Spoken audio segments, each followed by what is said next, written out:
100 metre நீங்க ஓடுறீங்கம்மா, ஓகேவா? உங்க கையில ஒரு 2 பேக் கொடுத்துட்றோமா, ஒரு கிலோ பேக் பை கொடுத்துட்றோமா. வழக்கமா ஓடுற வேகத்தோட கம்மியாகுமாமா. அதுவே 5 கிலோனா இன்னும் கம்மியாகும், 10 கிலோனா இன்னும் கம்மியாகும், 50 கிலோனா செருப்பால் அடிச்சு ஓடவே மாட்டேன் தங்கச்சி. கரெக்டா சார்? நான் சொல்றேன், உங்களால் சுமக்க முடியாத பல சுமைகளை மனதில் தூக்கி வைத்துக் கொண்டே நீங்கள் தெரிவதால் மட்டும்தான் வாழ்க்கையில் மகிழ்ச்சியான இடங்களில் எல்லாம் நீங்கள் சிரிப்பதே கிடையாது.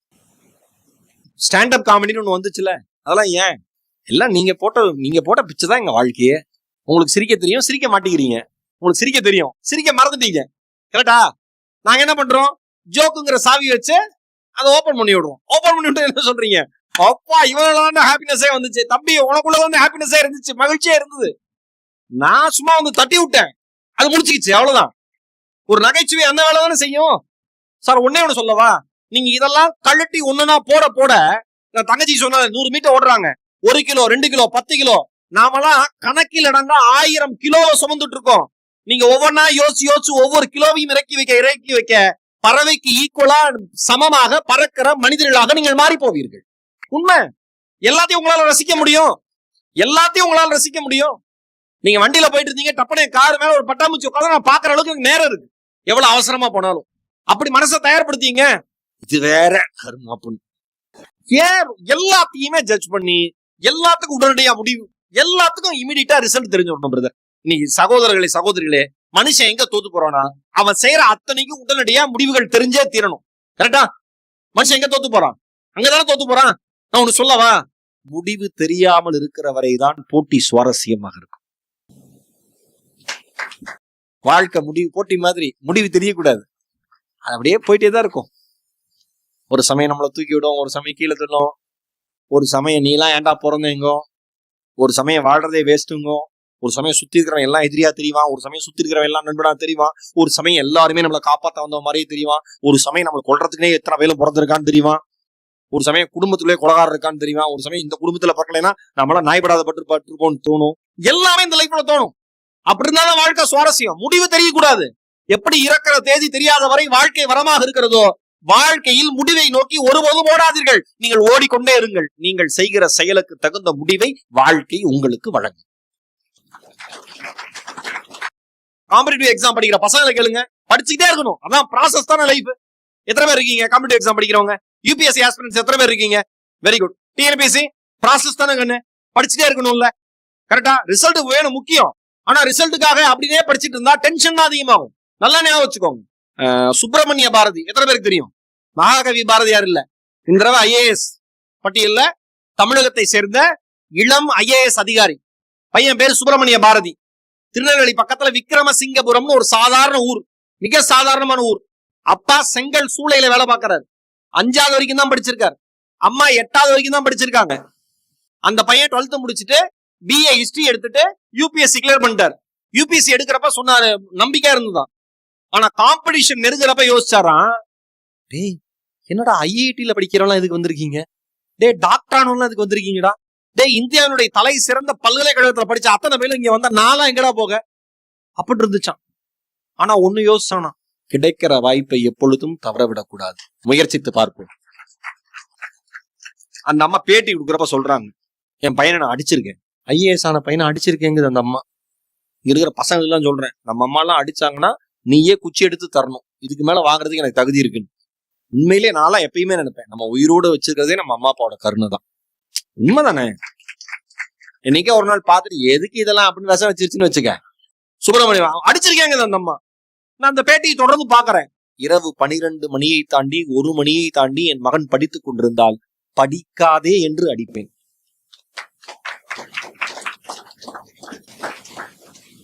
பெரிய வீடெல்லாம் இல்ல, சின்ன ஹாலுக்கு ஒரே ஒரு கிச்சன், துணூடு கிச்சன். அந்த கிச்சன்ல இருக்கிற லைட்ல எரிய வெளிச்சத்துல படிச்சுக்கிட்டு இருப்பான் நம்ம பையன். தயவு செஞ்சு இந்த நிகழ்வு நடந்து முடிஞ்சோடனே வீட்டுக்கு போய் இரவு உறங்க போவதற்கு முன்பு கண்ட ரீல்ஸ் ஷார்ட்ஸை பார்க்காம, அவனை வெட்டினான், இவனை வெட்டினான், கஞ்சாவை கடத்தினார், நாட்டு நிலைமையே கெட்டு போய் விட்டது, வீட்டு நிலைமையே பரிதாபமா இருக்கு, நீ நாட்டை பத்தி அப்புறம் கவலைப்படு, தாயை கொல்லும் பசியை போக்க முயற்சி உறாதார், வாயை திறந்து கிளியே சும்மா வந்தே மாத்திரம் என்பார் பாரதி சொன்னது. வீட்டுல அம்மா சாப்பாடு இல்லாம இருக்காங்க, முதல்ல உங்க அம்மாவுக்கு, அப்புறம் வந்தே மாத்திரம், அப்புறம் சொன்னவர் பாரதி. புரியுதா? அந்த பையன் பேசுனத இரவு உறங்க போவதற்கு முன்பு நல்ல விஷயத்தை கேட்டுட்டு தூங்கு. இப்ப நம்ம நல்ல விஷயத்தை கேட்டு எந்திரிக்கவும் முடியல, தூங்கவும் முடியல. அப்படி ஆக்கிருச்சு இந்த விஷயம். சென்னையே அரண்டுதுமா, பக்கத்து தெருவிலே இருப்போம், ஒரு வேலை தெரியாது. சென்னையை நடுங்கிய சம்பவம். என்னடா நடுங்குச்சு? சென்னையில தான்டா இருக்கும், தெரியவே தெரியாது. ஏன்னா நீங்க தலைப்புச் செய்திகள் கேட்டு முடிச்சோன்னு ஹார்ட் பேஷண்ட் செத்தரணும்னு நினைக்கிறான். நிலம் நடுங்கியதுன்னு போடுறான் எங்கேயோ. அதுக்கப்புறம் ஊர் பேரை சொல்றான், பயப்படுறான். புரியுதா? அவ்வளவு அழகா அந்த பையன் பேசியிருக்கான், ஆங்கிலத்திலையும் தமிழையும். ஒரு விக்ரமசிங்கபுரம்ங்கிற சின்ன ஊர்ல இவ்வளவு சாதாரண ஏழ்மையான குடும்பத்தில் பிறந்த ஒரு இளைஞன் இவ்வளவு அழகாக தமிழிலும் ஆங்கிலத்திலும் பேசி இதுவரை நான் கேட்டதே கிடையாது. அந்த இளைஞன் தமிழகத்தை சேர்ந்தவன், அதை சாதித்திருக்கிறான். Very inspiring, very inspiring. என்ன அழகான பேச்சுங்கிறீங்க. அந்த அந்த அந்த அந்த கணவர் என்ன ஒரு ஒரு ஒரு அந்த மனிதர் அப்படியே கொண்டாடணும்னு தோணுது. நீங்க என்ன பண்ணீங்கன்னு கேட்டதுக்கு என்ன நேர்மையான பதில்? நான் ஒண்ணுமே பண்ணல சார், எல்லாம் என் மனைவி பண்ணது சார், எல்லாம் என் மனைவி பண்ணது சார். எந்த குழந்தையும் நல்ல குழந்தைதான் மண்ணில் பிறக்கையிலே அவன் நல்லவனாவதும் தீயவனாவதும் அன்னை வளர்க்கிறேன். அவங்க அம்மா அப்படி வளர்த்தாங்க சார், அவன் படிச்சான் சார், நான் எல்லாம் ஒன்றும் பண்ணல சார். சில அப்பா இருக்காங்க, சாரி பல அப்பா இருக்காங்க, ஜெயிச்சுட்டா என்னுடைய மகனினுடைய வழிகளை புரிந்து கொண்டு இப்பொழுது IAS தேர்வு எழுதி பாஸ் ஆயிருக்கான். அவனுக்காக நான் உழைச்சது நிறைய. செங்கல் சூளையில் ஒவ்வொரு செங்கல்ல வைக்கிற பொழுதும் என் கண்கள் கலங்கும். இப்படிலாம் ஆத்திருப்பார் காப்பிய. அவர் எந்த காப்பியும் ஆத்தல, சிம்பிளா எடுத்துக்கிட்டாரு வாழ்க்கைய. அவனு சொல்லவா, எவன் பக்கம் உண்மை இருக்கிறதோ அவனை உலகம் எப்பொழுதும் கொண்டாட தயாராக இருக்கிறது. அந்த அம்மா சொன்னாங்க, ஸ்காலர்ஷிப் அவனுக்கு 7,500 ரூபாய் கிடைச்சது தம்பிக்கு. அந்த அம்மா சொல்லிச்சான், இது உன்னுடைய உழைப்பால வந்த பணம். இந்த 7,500 ரூபாய் வச்சு என்ன புத்தகம் வாங்க முடியுமோ நீ வாங்கிக்கோ, படிச்சுக்கோ, 1 ரூபா கூட வீட்டுக்கு தரக்கூடாதுன்னு. எப்படிப்பட்ட அம்மா பாரு. எல்லாருமே ஒரு நேர்த்தியா இருக்கிறப்ப ஒருத்தன் வந்துடுறான்ல, ஒண்ணு நடந்துருது இல்ல, அந்த மேஜிக் நடக்குங்க. இந்த நூலகம்ங்கிறப்ப 2002 மலாவிங்கிற ஒரு நாட்டுல மிகப்பெரிய பஞ்சம், சாப்பாடு இல்ல, குடிநீர் இல்ல. அங்க வில்லியம்னு ஒரு பையன், மிகவும் புத்திசாலியான ஒரு பையன், அவனால படிக்க முடியல. காரணம் அவங்க அப்பா அம்மா படிக்க வைக்கல. பஞ்சம் தலைவிரித்து ஆடுது. விவசாயம், புகையில விவசாயம் முக்கியம். என்ன பண்றதுன்னே தெரியல. அந்த பையனுக்கு ஸ்கூலுக்கு தான் போக முடியல. ஆனா அறிவியல மிகச்சிறந்த ஆர்வம். ஊர்ல ஒரே ஒரு, இந்த கிராமத்துல பஞ்சம் மிகுந்த அந்த கிராமத்துல ஒரே ஒரு நூலகம் இருக்கு. ஒரு நூலகம் என்ன செய்யும் என்பதற்காக இதை சொல்லுங்க. ஒரு நூலகம் இருக்கு, லைப்ரரி. அந்த லைப்ரரி போய் அவன் படிக்கிறான். அவன் கண்ணுல யூசிங் எனர்ஜி அப்படின்னு ஒரு புத்தகம் கிடைக்குது. அந்த எனர்ஜி எடுத்து படிக்கிறான், அந்த புத்தகத்தை எடுத்து படிக்கிறான். படிச்சு முடிச்சுட்டு அந்த வில்லியமுக்கு ஒரு யோசனை, நம்ம ஊர்ல இவ்வளோ காத்து வீசுது, இந்த புத்தகத்தை வச்சு, படிச்சதை வச்சு, இந்த புத்தகத்துல இருக்கிற செய்முறையை வச்சு விண்ட் எனர்ஜியை யூஸ் பண்ணி மிகப்பெரிய பஞ்சத்தில் இருக்கிற நம்முடைய கிராமத்திற்கு தண்ணீரை வரவழைத்தால் என்ன என்று யோசிக்கிறான். உடனே அதற்கான முயற்சியில ஈடுபடுறான் வில்லியம். எப்பயுமே இந்த சமுதாயத்திற்கு நல்லது செய்பவர்கள் யார் முயற்சி எடுத்தாலும் இந்த சமுதாயம் அவர்களை பைத்தியமாகத்தான் பார்க்கும். கரெக்டா? அவன் கண்டுக்கவே இல்லை. 14 வயசு பையன், உன்னால என்ன பண்ண முடியும்? வேலைக்கு போனா எங்க வேலைக்கு போவான்? அப்பாட்ட சொல்றான், ஏதாவது ஒண்ணு பண்ணிருங்கப்பா, எனக்கு ஹெல்ப் பண்ணுங்கப்பா, இங்க பாருங்க அப்படின்னு ஒரு மினியேச்சர் மாதிரி ஒரு பண்ணி, ஒரு ரேடியோ இருக்கு, ரேடியோ இருக்குள்ள பேட்டரி எடுத்துட்டு விண்ட் எனர்ஜி மூலமா ஒரு சின்ன இதை சுத்த வச்சு அதுல இருந்து பாட்டு வர மாதிரி பண்ணி பாருங்க, கரண்ட் சப்ளை ஆகுது, வந்துரும், நம்மளா இதே பெரிய லெவல்ல பண்ணா வந்துருங்கிறான். அப்பா கேட்கிறாரு, என்னடா பண்ணணும்? உங்களோட பைக் என்கிட்ட கொடுத்துருங்க. என்ன பண்ணுவ? திருப்பி தரமாட்டேன், ஏன்னா ஒரு நாள் யூஸே பண்ண முடியாது, எல்லாம் கழட்டிடுவேன். சூப்பர். ஏற்கனவே எல்லாம் கழட்டு போய் தான் கிடக்குற வாழ்க்கையில, நீ வேற தனியாவான் கண்ணா அப்படின்னா திட்டி விரட்டுறார். வில்லியம் அசரல, தொடர்ந்து முயற்சி பண்ணிக்கிட்டே இருக்கான். அந்த கிராமத்திற்கான மறுவாழ்வை ஒரு நாள் அந்த இளைஞன் தருகிறான். அவன் பெயர் வில்லியம் கம்வாம்பா.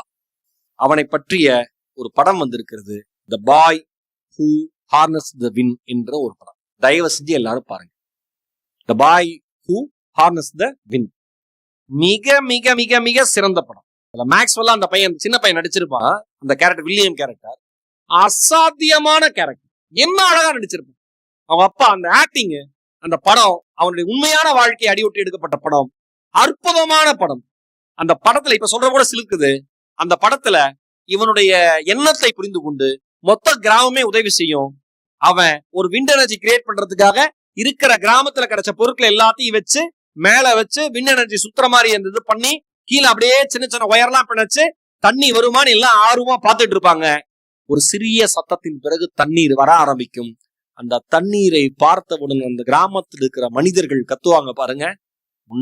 ஒன்றை சொல்லுகிறேன், நான் வருகிற பொழுது மேடம் ரூம்ல உட்கார்ந்தேன், பேசினேன், நான் குடித்த அந்த குடிநீர் பாட்டிலே நான் எடுத்துட்டு வந்தேன் கையில. இது நான் பெருமைக்காகலாம் சொல்ல, இது எங்க அப்பா சொல்லி கொடுத்ததுதான். ஒரு கல்யாணத்துல போய் பாட்டில் தண்ணி குடிச்சிட்டு வச்சுட்டு எந்திரிச்சேன். ஒரு அருமையான அடி, சித்தம் கலங்குற மாதிரி, என்னை பெற்ற என் தந்தை. ஏன்பான்னு, பாதி குடிச்சிட்டு பாதி பாட்டில் வைக்கிறைய, இந்த பாதி பாட்டில் எடுத்து யார் குடிப்பா? யாரும் குடிக்க மாட்டாங்க. மறுபடியும் அடி, எடுக்கையில் எடுத்துட்டேன். மிகவும் புத்திசாலித்தனமாக கை கழுவுற இடத்தில் அந்த பாட்டிலை வைத்து விட்டு நகர்ந்தேன். பின்னால் என் தந்தை இருப்பது தெரியாமலேயே மறுபடியும் சிக்ஸர், ஹேட்ரிக். கிட்டத்தட்ட அரை மயக்க நிலைக்கு போனேன். எங்க அப்பா சொன்னாரு, உன்னால் தயாரிக்க முடியாத எதையுமே இந்த உலகத்தில் வீணாக்குவதற்கு உனக்கு உரிமை இல்லை என்று சொன்னார். அன்னில இருந்து இப்போ வரைக்கும் நான் மட்டும் இல்லை, என் பக்கத்துல கல்யாண மண்டபத்துல யாராவது சாப்பிட்டாங்கன்னா எல்லாத்தையும் இந்த வேலையை யாரோ ஒருத்தர் மாறட்டுமே. கரெக்டா? அந்த பையன் அந்த தண்ணீர் வந்தோம் எல்லாம் கத்துவாங்க பாருங்க. நல்லா உணர்ந்துக்குவாங்க, இந்த பூமி தாயினுடைய தாய்ப்பால் தான் தண்ணீர் என்பதை மறந்து விடாதீர்கள். அவ்வளவு அருமையான படம். அதுல எதுக்கு இவ்வளவு சொல்றேன்னா, அதுக்கப்புறம் வில்லியம் உலக புகழ் பெற்ற ஒரு மனிதரா மாறினார். ஒரு இன்டர்வியூல அவங்க ஒரு கேள்வி கேட்கிறாங்க, இன்றைய சூழலில் இளைஞர்களுக்கான அறிவுரை என்ன என்று கேட்கிறார்கள். அதற்கு வில்லியம் கன்வாம்பா ஒரு பதில் சொல்லுகிறார், எந்த சூழ்நிலையிலும் உங்கள் முயற்சியை கைவிடாதீர்கள். உங்கள் சூழ்நிலை எவ்வளவு கடினமாக இருந்தாலும் கற்றுக்கொண்டு முயற்சி செய்யுங்கள். காம்படிட்டிவ் எக்ஸாம் எழுதுறவங்க எல்லாருக்கும் சொல்றேன், உங்கள் சூழ்நிலை எவ்வளவு கடுமையாக இருந்தாலும் கற்றுக்கொண்டு முயற்சி செய்யுங்கள்.